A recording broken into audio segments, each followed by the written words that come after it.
बिस्मिल्लाहिर्रहमानिर्रहीम। मेरा नाम डॉक्टर फैसल है। आज की वीडियो के अंदर हम लोग बात करेंगे एक ऐसे सर दर्द के बारे में जो बहुत ही ज़्यादा कॉमन है।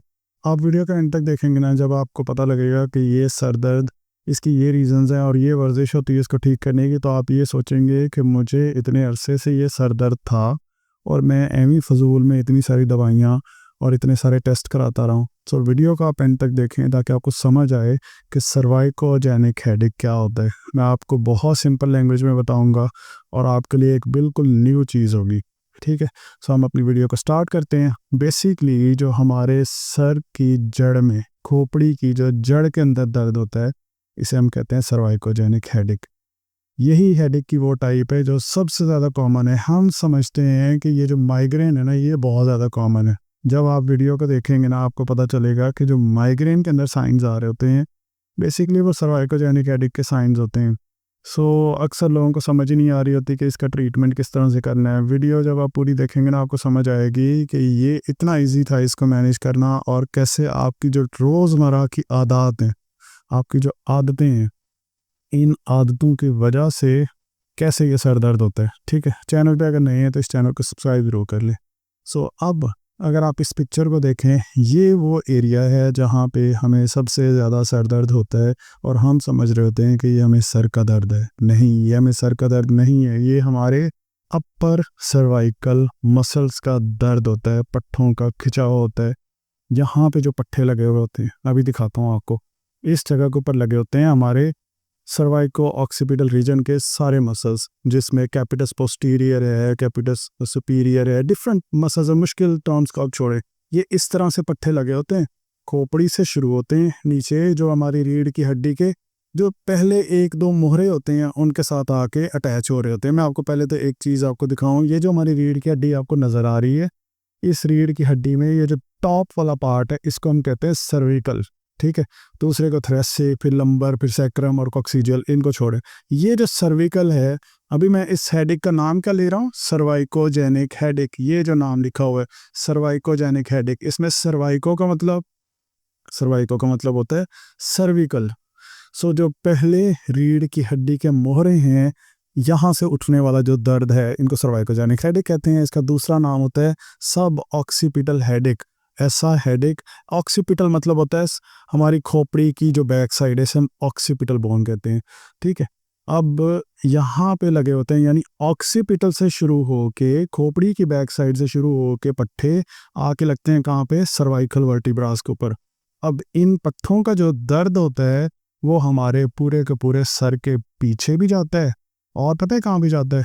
बहुत इंटरेस्टिंग आपको लगेगा ये, कि हमारा ये वाला जो सर दर्द है, हमें हमारी एक साइड के ऊपर फील होता है, सर की एक साइड के ऊपर फील होता है, और आँखों के इर्द गिर्द भी फील होता है।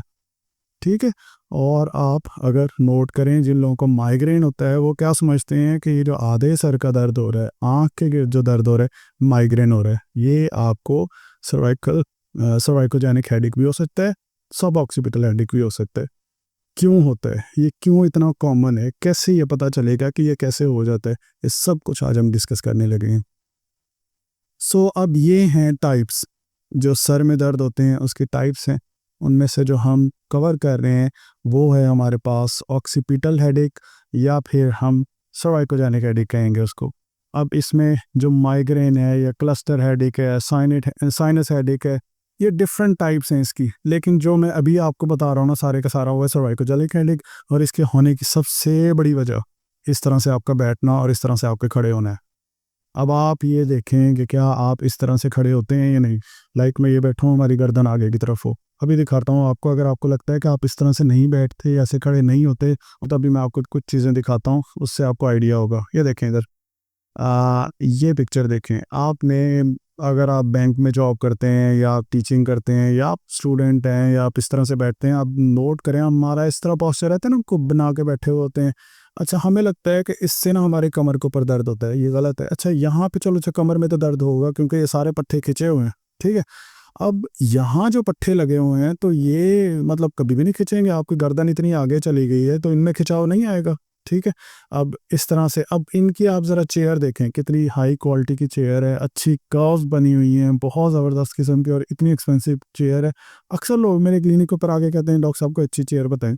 अगर मैं नीचे ये बता भी दूं और आप बैठे इस तरह से हों तो फिर आप चाहे इस पे बैठे हैं और चाहे आप बहुत ही सस्ती सी और आम सी चेयर के ऊपर बैठे हैं, आपके बैठने का कोई फ़ायदा नहीं है, आपके चेयर ख़रीदने का कोई फ़ायदा नहीं है अगर आपने अपना पोस्चर गलत रखना है। अब यहाँ पे देखें, आप आगे की तरफ घुसे हुए हैं और गर्दन किस तरह से आगे नीचे लटकी हुई है।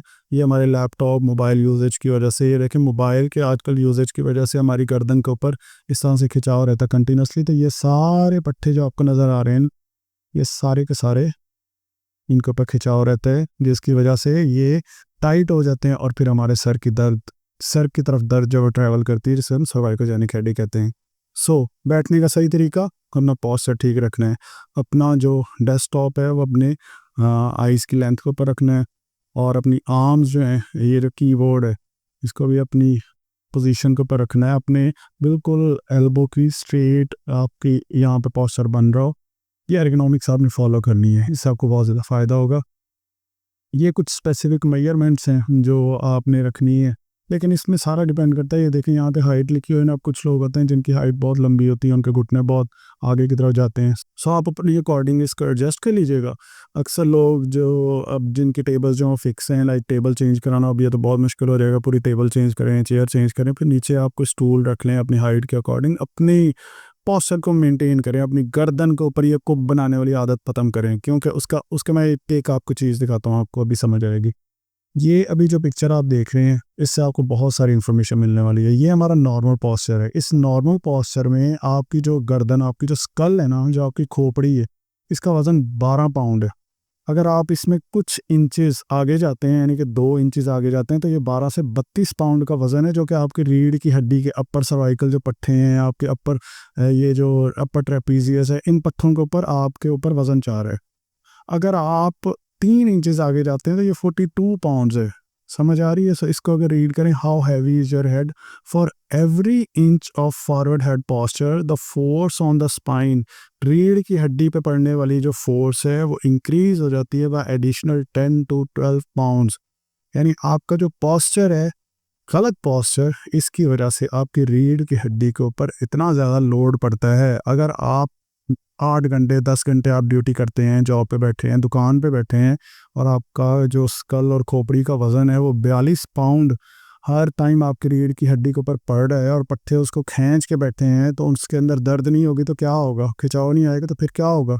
तो आपने क्या करना है, इसका सोल्यूशन क्या? सबसे पहला सोल्यूशन तो ये है कि हमने अपना बैठना ठीक करना है। अब यहाँ पे पता है क्या लोग पूछते हैं, हम कोई पोस्चर बेल्ट ना ख़रीद लें जो हमें बांध के यूँ सीधा करके रखे। पोस्चर बेल्ट्स और ये वो, हम इन चीज़ों पे डिपेंडेंट नहीं होना चाह रहे। ये वीडियो बनाने का मकसद ही यही है कि हम अवेयर हो सकें, मैं अवेयरनेस दे सकूं, आपको बता सकूं कि कौन सी आप गलतियां आम रूटीन में कर रहे हैं। तो अगर आपने अपने आप को बांध के ही करना है, फिर आप उस पर डिपेंडेंट हो जाएंगे। पोस्टर वो आप बेल्ट लगा हुआ होगा, आप सीधे होंगे, बेल्ट उतारा और नीचे चले गए, जैसे घड़ी नहीं बांधी हुई होती, कुछ अर्सा आप घड़ी बांध के रखें और उसके बाद एक दिन के लिए आप घड़ी ना बांधे ना, तो थोड़ी थोड़ी देर के बाद आप हाथ लगा रहे होते हैं कि यार कुछ चीज़ ऐसी जो मिसिंग है, इस तरह से आप उस पर डिपेंडेंट हो जाएंगे, वो जो पीछे बेल्ट बांधा हुआ होगा। बेस्ट क्या है, अपना बैठना, उठना, लेटना, पोस्चर्स ठीक करें। सर्वाइकोजेनिक हेडेक के लिए आप समझ आ गई होगी कि किस तरह से बैठना है, ठीक है। इसके लिए आप चाहे चेयर सस्ती लें चाहे महंगी लें, इट ऑल डिपेंड्स। अब ये चेयर देखें, इस चेयर, ये भी बहुत अच्छी क्वालिटी की चेयर है, क्योंकि इसके ऊपर जो आपका पोस्चर है वो पहले से ही एडजस्टेड है और बड़ी अच्छी तरह से आप बैठ सकते हैं, लेकिन आपको बैठने का अंदाज सारा डिपेंड करता है। आई होप सो कि आप सही से बैठेंगे। अब मैं आपको कुछ थोड़ी सी वर्जिशें बता दूं। जिन लोगों का ये सर में दर्द हो, अगर आपके ये सर में दर्द है, आपको जो मैं अभी वर्जिशें बताऊंगा आपने वो फॉलो करनी है। इससे पहली वर्जिश है, इसे कहते हैं चिन टक एक्सरसाइज। चिन टक, चिन का मतलब होता है थोड़ी, थोड़ी को नीचे की तरफ टक करना है हमने। ये आप ऐसे भी कर सकते हैं, ये आप दीवार के साथ खड़े होकर भी कर सकते हैं, लेकिन इसमें आप गौर करें, हम अपनी गर्दन को मोड़ नहीं रहे। ये मैं बैठा हूँ, इस चिन को नीचे टक किया, मैंने ये नहीं किया, ऐसे ऐसे नहीं किया, इस चिन को नीचे की तरफ टक किया। जैसे मैंने टक किया ना, ये पीछे की तरफ मूव हुआ है। या आप दीवार के साथ भी करेंगे। ऐसे लोग जिनको बहुत ही फॉरवर्ड हेड पोस्चर बना हुआ होगा ना, गर्दन कुब बना हुआ होगा, उनका सर पीछे दीवार के साथ लगेगा ही नहीं। अगर तो वो मोड़ के लगाएंगे वो कोई फ़ायदा नहीं है। सीधा रख के ये पीछे की तरफ जाना है, चिन टक करनी है आपने, 10 सेकंड के लिए होल्ड करना है, 6 से 7 दफ़ा ये एक्सरसाइज करनी है। आपके जो अपर सर्वाइकल के पट्टे हैं, जो यहाँ पे लगे हुए पट्टे हैं,